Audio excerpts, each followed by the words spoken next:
Hi, good afternoon, Shruti. Thanks for being with us today. Good afternoon, Sandeep. Thank you so much for inviting me. So, Shruti, you're seeing India truly at the forefront of entrepreneurship. What you're talking about, the whole theme being Unstoppable India.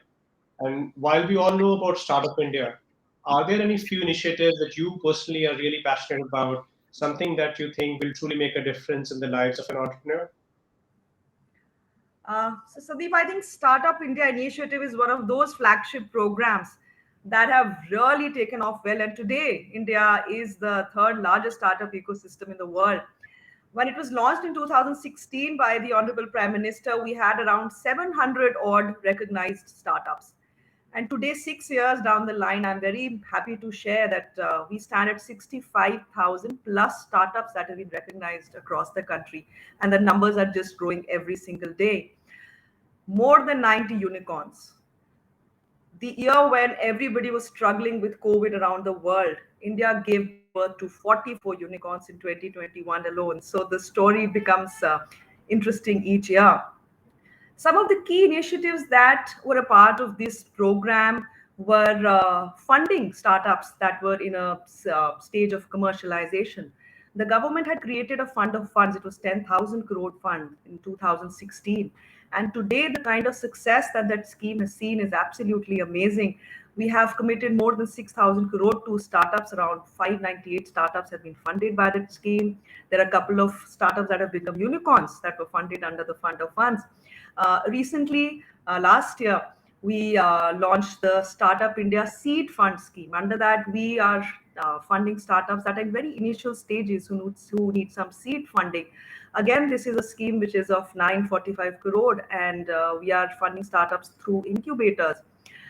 So, procurement benefits, we do ranking of states, the basis of which they are able to roll out new and better initiatives each year for the startups in their regions. So I think this amalgamation of so many different kind of schemes that we are running under this initiative is what has led to the success of this program. Yeah.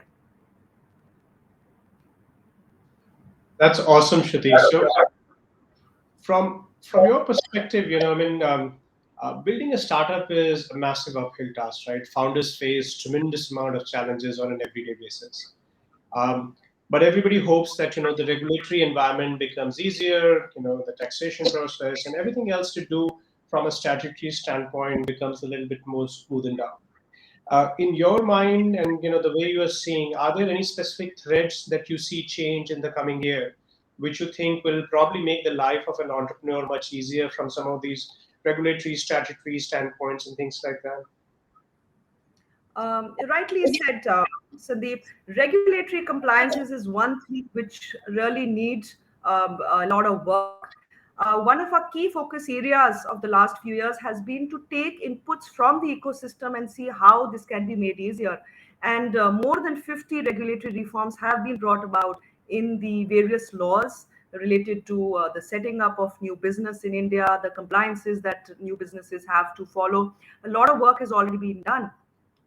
Some of the key initiatives that come to my mind, some compliances that were made easier, is how the exit of a startup has been made easier. It's the time that has been given for that is much lesser, and the process is easier for startups. The whole issue of angel tax, where we really saw a lot of concern from the ecosystem 2 3 years back, it was resolved. Uh, a lot of changes in the company law have been made. Recently, in the Income Tax Act, also under the ATISE, we are giving an exemption of 3 years out of a span of 10 years to startups, depending on the innovation that they are bringing in. More than 400 startups have already availed benefit under this scheme also. So by and large, there is a lot that we have already done, and we keep engaging with startups and the funds on a continuing basis so that more and more reforms are brought about. I think every budget speech includes a lot of um, new announcements for startups that bring relief to them. And then that's tremendous because everywhere we go across, I think one of the things that is in everybody's mind is, how do we make the regulatory environment better and how do we make it more smoother? Another critical aspect that goes in that direction is the whole world of IP, right? We all talk about bringing innovation, and intellectual property development is a critical part of that. How do you build it? How do you register it? How do you differentiate it? And how do you protect it? Anything on that side, Shruti, from an IP standpoint that you think would be relevant from an entrepreneur standpoint, that could be helpful? Sandeep, from the IP front, there are a lot of special schemes that the government has launched for startups. And through this forum, I would want to share these schemes with the startups who are the audience. Uh, so we give a rebate of 80% and 50% for the IP, for the patent and the trademark filing. For startups, we have reduced the amount of fees that they have to pay. For MSMEs, for smaller new entrepreneurs, for women also per se. And last year we introduced that for universities also because we felt that they were also struggling with the fee structure there.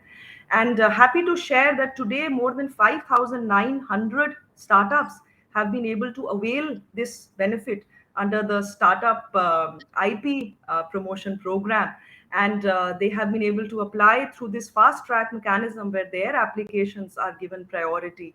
The government is looking at IPR protection very with a very focused approach, and especially for startups because something new is what they are bringing to the table.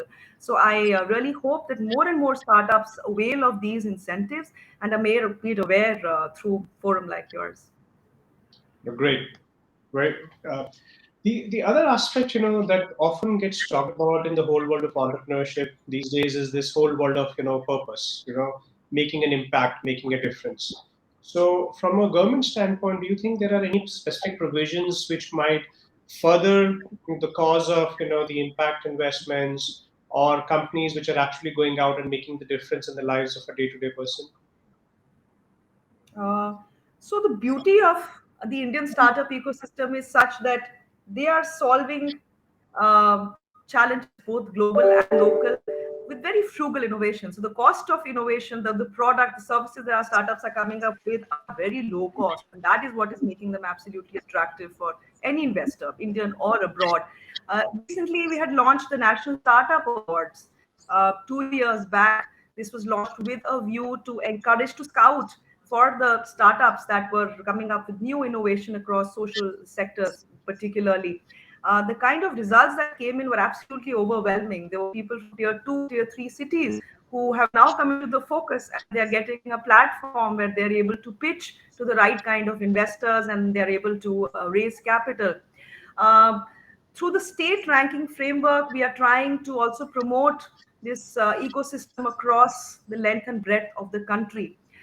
Through these initiatives, Sandeep, what I'm trying to say is that this whole funding landscape is changing. We are suddenly seeing a movement away from the regular, typical Bangalore, Hyderabad, which are doing well any which ways. They have got a forum, they have an international platform, they know where they've reached pretty well and far now. The innovation from tier two and tier three cities is something we are focusing on, from where we are seeing a lot of new blood, new ideas coming in. This, I think, will change the entire funding landscape in the country. Great. No, thanks a lot. Shruti, the last point, at least in my mind, is mentorship is at the core of the whole development of the entrepreneurial ecosystem. Startup India is at the forefront of the whole initiative.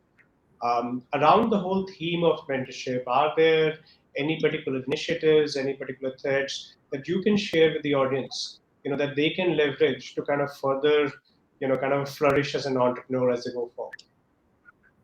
Thanks for bringing this up. I'll be happy to share that we are coming up with a mentorship program which will give a 360-degree coverage to this huge issue of mentorship that startups need. We are right now in the process of integrating it with our Startup India Hub, which is a one-stop shop for all these schemes that we run. This particular platform will be designed in such a manner that startups at various stages will be able to opt for the kind of mentor that they want. It could be sector specific, the number of hours they would need, whether they would want cohorts or they want a one-to-one class session with their mentor. On the other hand, we also have mentors who are very eager to come and handhold these startups. So we have big funds who want to engage with startups. We have unicorns. We have universities. We have good corporates who want to handhold startups, give them mentorship. So this is something very exciting that we can all look forward to when we launch this platform. No, great. I think that would be a tremendously valuable platform for all the entrepreneurs. So thanks so much, Shruti, for being with us today. Really helpful, and I'm sure all the entrepreneurs who are listening to you today would make tremendous use of the startup platform and all the new initiatives that you have planned for. Thank you so much, Sandeep, and my best wishes to TiEcon for having organized this wonderful gathering. Uh, DPIIT supports entrepreneurs across the country, and best wishes to all of you. Thank you. Awesome. You have a great day. Good afternoon, Professor Dominic. Pleasure to have you on board. Well, good afternoon, Sandeep. I'm really delighted to be joining you and all of the participants in this superb conference. Indeed, I feel very honored to be invited. Awesome, awesome. So, Dr. Dominic, we've had a chance of, getting a lot of business speakers, business leaders on this platform. Very rarely do we have someone who blends in the elements of, philosophy into the world of business. I'm very keen to explore that part, especially in context of the entrepreneurs. They run a very tough life, too much demands. It's lonely being a founder at the top. How do you see the founder journey, and any thoughts that you have coming from the angle of the work that you have done in the past? It's a superb question, Sandeep, and I do believe that today in our contemporary world we can get a great basket load of insights from people who brought many, many different perspectives to human challenges over the centuries. And when I consider challenges that a number of my students at London Business School over several generations have faced as they've moved into entrepreneurial roles, one of the greatest and perhaps the most fundamental challenge is being alone. When I say being alone, perhaps we have a partner. But typically, what we're doing as entrepreneurs, whether we're truly solo or whether it's just a tiny group of founders, what we're doing is to create something out of nothing. And we're alone, literally, in the sense that as we create something out of nothing, we have to create our own environment rather than stepping into an environment that's been created by others who've gone before. And that can make for a very, very lonely place, potentially a very disconnected place. And so if we're coming back to, what I've found most helpful for those who I've assisted, I've been on several boards for entrepreneurial ventures that my students from London Business School have founded over the years, as well as advising early stage businesses in other contexts. What I found is really crucial is the development of resources. And when we're talking about resources, sometimes that can sound as if it's something straight out of a strategy course. But I'm very interested also in the personal resources that entrepreneurs need to build around themselves, because again, they're building out of nothing, building a business out of nothing and an entrepreneurial life out of nothing. And so those are the kind of personal resources that we might need for resilience and for agility.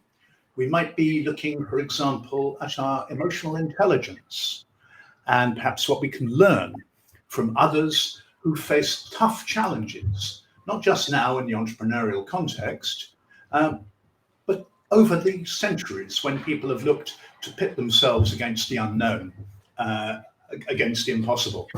One of the favorite quotes I've seen was on the doorstep of an entrepreneurial venture founded by a couple of people who I've been very close to, the Saatchi brothers, who founded Saatchi & Saatchi, the great advertising agency, now part of the Publicis Global Network.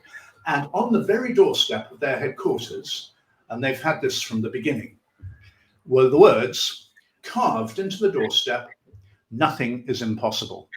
And I think that's the reminder we can take across the ages and from all cultures, so that in fact, as entrepreneurs, we are not utterly disconnected, because actually we connect with a fundamental human story.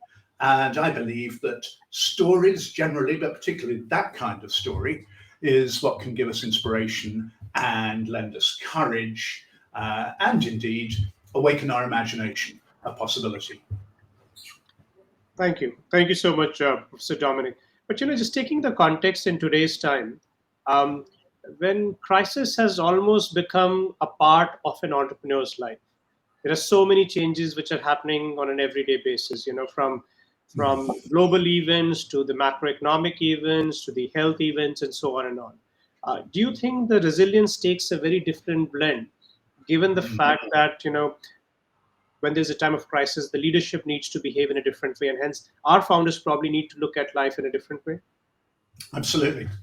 And again, I would come back to the overarching theme of resourcefulness. And so when we're considering crisis, let's remember that crisis typically involves disruption. And disruption typically brings with it danger and also opportunity. And the question then is, are we going to be prepared for either or for both? And I'm thinking, Sandeep, over the last 2 years, during the crisis of the pandemic, and of course we seem to be in yet another crisis, and there will be more ahead of that, successive horizons of disruption that I'm sure those in this conference will have to face right through their careers. Perhaps that'll pass on to subsequent generations. But the key, of course, is preparation. And that's where I come back to the theme of resourcefulness. And I'd spoken a little bit earlier from a broad philosophical perspective about personal resourcefulness. But we might need to consider that in a more, if you like, hard-edged way as well. So again, it's lonely being an entrepreneur. So what have you done to prepare yourself for crisis in terms of developing your personal networks? And when we talk about networks, that can sound rather cold and impersonal. But I'd ask, what have you done at the same time as pursuing your venture to cultivate and enrich your connections with family and with friends? Some of those friends may indeed be angels, business angels, who you can turn to. And then I'd also ask the question, what's the community that you can create around you? The community of others, if you like, a community of practice. And this is important for ideas. It's important for encouragement. It may be important for emergency finance. I can see so many examples of where community has served, for example, my students so excellently over the last couple of years. And so, again, this could be said of any crisis. Who do we turn to? And are we confident that there are people who we can turn to? But I believe the disruptions that we're facing currently are the disruptions, if I think of my students, that probably in most cases their parents never dreamt of facing. If we go back a few more generations, then perhaps the crises that our great-grandparents faced were even greater than what we face now. But let's be clear, you remember Francis Fukuyama spoke about the end of history back in the 1990s? Well, history is back.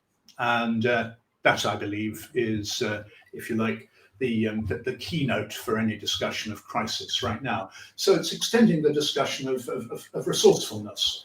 And again, if we're looking at horizons beyond the crisis, again, there's going to be the question, what will be the connections? I sometimes like to bandy around that business buzzword, the business ecosystem that we can create around ourselves, which in turn will allow scaling and will allow us to build even greater resilience and indeed draw others into our world. Sometimes I say to my students, maybe you want to think of your entrepreneurial venture as a party, a fantastic party, which people will just kill themselves to join. And that's how, if we throw that fantastic party that people have to be part of, that we're going to, if we're talking about probabilities, have that much better a chance of being on the opportunity side of the crisis rather than being hit hard by the danger. No, absolutely, absolutely. And your point about community and ecosystem is absolutely valid. And we hope that TiE as a platform, as an organization, provides that community, that ecosystem for our entrepreneurs to flourish, grow, and take it forward. Thanks so much for your time today, Professor Dominic. Pleasure to have you on board. We look forward to catching up with you sometime again. Thank you. I've been delighted to join you, and I wish every success and personal flourishing for anyone who's joining this superb conference. Good afternoon, Sarah. Pleasure to have you with us today. Good afternoon, Sandeep. It's lovely to be with you. How are you? All great, thank you. So, Sarah, as part of India-UK bilateral relationship, you're actually at the forefront of science, innovation, and health. And for our entrepreneurs joining in today, can you share, how they can leverage your resources and the support that you provide as an organization? Absolutely. So I'd just like to start out by saying, I often say on these panels that I have the best job in the world, because I think that actually there's no better time to be a British science, innovation, tech diplomat in India. I mean, the range of opportunities here are absolutely phenomenal. So I think my first message to everyone in the audience is that there are lots of opportunities, and I'm here to talk about some of those today. I think first and foremost, it's worth me mentioning the UK India Tech Startup Fund. So this is a very exciting initiative that's going to mobilise a lot of private investments, and we can talk a little bit about that in due course. But I think the focus of this is in underinvested sectors across India. So we have £38 million, which is a mix of development, capital investment and technical assistance. And that's going to directly support 30 startups that will benefit about 1 million people in all, which is definitely a staggering number. It will create roughly about 1,000 jobs, we think, and it will leverage about £55 million from investors at fund and also investee level as well. And I think I just want to mention a second initiative as well, if I may. There's a startup programme that's committed around £11.5 million across 2 venture capital funds. So that's starting to help about 40 early stage businesses. So I think we can talk a little bit about the political headwind at the moment as well, but we have a wonderful range of opportunities for sectors like climate, environment, manufacturing, energy efficiency, agri and health. So I think all of these opportunities and funds will send a great message to all of those people in the audience that want to try and collaborate with the UK counterparts. Thanks, Sarah. Those are staggering numbers, and really great to see the impact that they are causing. But if you look at overall beyond the financial funding and the support, are there any learning opportunities? Are there any collaboration opportunities between India startups and the one that you're seeing in UK, where we can cross leverage the experience between one entrepreneur to the other? Absolutely. I think there's a number of different sectors that we're prioritising based on the Prime Ministerial ambition between both countries. So I think some people may remember about a year ago, our 2 Prime Ministers agreed what we've called the 2030 roadmap, and that's setting out a really ambitious vision for how the UK and India can take forward their collaboration in a number of different areas, including science, tech, and entrepreneurship. I think it's important to say here that we're aware that India is courted by the world. It's a fantastic destination for entrepreneurs. It's a dynamic ecosystem. And so I think we're very much focused on what we can give as the UK to add value into this very exciting mix. I think some examples that spring to mind, and I think the thing I want to focus on here is commercialization. How do we propel very exciting ideas, very pioneering ideas from the lab or the sandpit into the marketplace? And I think here is where the UK can really add some value. I think what are the ingredients of success? I'd be really interested to hear what the audience thinks about this. I think it's drawing our hubs together in both countries. So in the UK, we have a catapult model, which some people may have come across before. And that's been really successful and worked really well in terms of joining expertise together, whether it be research, commercial, and on the pure academic side. So I think aligning those respective systems in the UK and India is a really good way forward. I think also continuing the government conversation conversations, the policy dialogues, learning from each other on how we use evidence-based policy making to create that enabling system, balancing the regulation and incentivization, thinking about what we can do more on IP to create this seamless system of tech transfer in the future, so we can co-develop more technologies between the UK and India. And I think also talking about risk and thinking about risk is really important here. I think nailing public capital and thinking about how we can shape new sectors which are not already attracting private investments. Thinking, this is my favourite part of the job, really. Thinking about what's coming up over the brow of the hill, what's looking important. Who are the movers and shakers of the next 10 years who haven't quite arrived on the scene yet. And I think that kind of gives me big goosebumps in my job. I think about how we can enable those people. And we've got a really interesting range of investments, some of which I've talked about already, which we're really excited about launching these tech entrepreneurship funds with the Government of India. So I think those are the three main ingredients of success from my perspective. Super exciting indeed, Sarah. You have a very interesting role about the whole technology and innovation piece, right? I mean, you basically looking at the forefront of all these startups, a truly futurist standpoint. Are there any particular solutions that you seem to be coming in, which you feel really passionate about? Anything that gets you excited to say, these are 2 or 3 significant changes which will change the course of entrepreneurship as we see it today? Yeah, it's a really interesting question. I think the people side of things for me, I mean, I could name a bunch of sectors. I'm sure people have their pet projects or pet sectors. I think we're looking at various post-pandemic recovery tech solutions and how we can kind of develop those between both countries. Thinking about, okay, we have a number of different COVID vaccines out there now.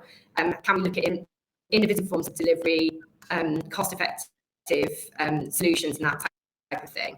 I think on the climate side, we're very focused on net zero technology. So we're looking at developing a UK-India hydrogen partnership. And so I think that's quite a specific and interesting part of the roadmap delivery that we're working on at the moment. And then I think in terms of the fourth industrial revolution, we're looking at the advanced manufacturing partnership and some research and innovation opportunities on space. So those are, I said I wouldn't name check of you, I have.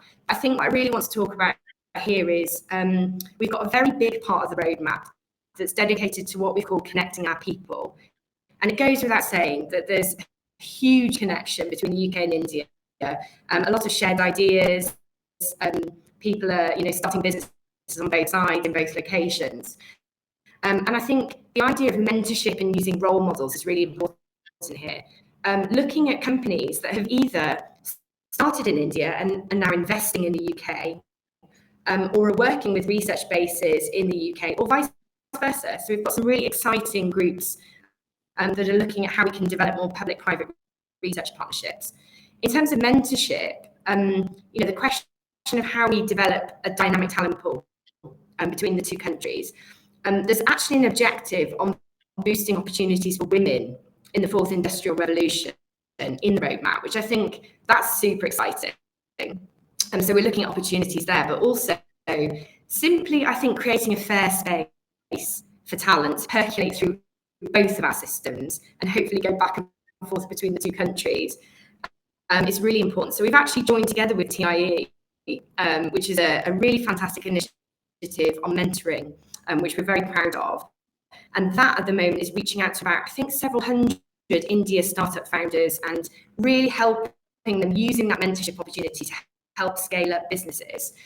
So I think that contributes to Government of India's vision of boosting the startups, leading that next phase of growth, but also just coming down to that people principle, looking at those who you think are heroes, or getting that idea from someone who's had a bit more experience than you and is a bit further down the line. I think that on a kind of just individual level is just magic if you're starting a business at this point.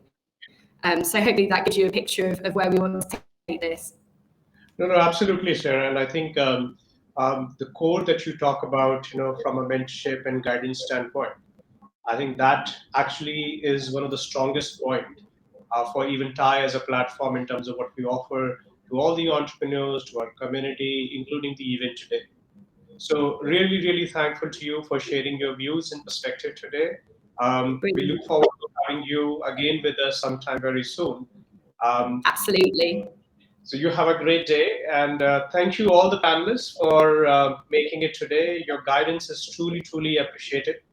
And taking forward the core theme of mentorship and guidance, we will now take you to a guru session, which is planned right after this session. So have a great day, and thanks once again, Sarah, for being with us today. Thank you so much.